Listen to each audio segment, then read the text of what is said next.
While I was out on my training walk this morning, I had said it a couple weeks ago that I was going to sign up and do a 5K walk at my hometown on the 11th.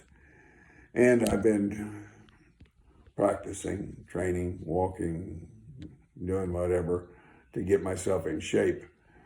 And, like everything else, it doesn't seem like it's going all that well, all that fast, not nearly as fast as I'd like for it to. And then on top of that, I got or not an email, but a post from a good friend of mine in Australia who had just walked a 5K. And I think his wife posted it, and she said that he did it in 50 minutes. And then I got to thinking, there's no way I can do that in 50 minutes. And then the comparisons started to hit. And then I got to thinking, how bad can comparison destroy a person's confidence?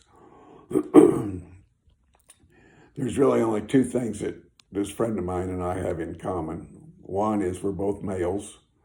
And the second thing is the race, quote unquote, or the walk that we're doing is 5K. Those are the only two things that we have in common. We're not the same age. We're not the same height. We're not the same weight. Both of us have physical conditions that the other person does not have. He lives in Australia. I live in the U.S. The time of day is going to be different. The temperature is going to be different.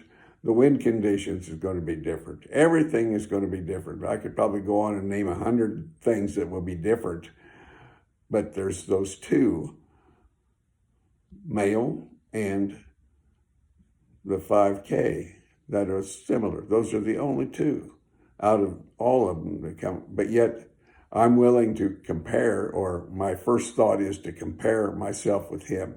And that is such a destroyer when we start comparing ourselves with somebody else, their condition, what they can do, their vacation, their bank account, their physical condition, they're able to do DDP that I can't do, and just one thing right after another. That is a comparison. I've said this before. Comparison is a killer, and I've got to watch it as much as anybody else does, probably even more. So that's my rant for the day. Have a good one.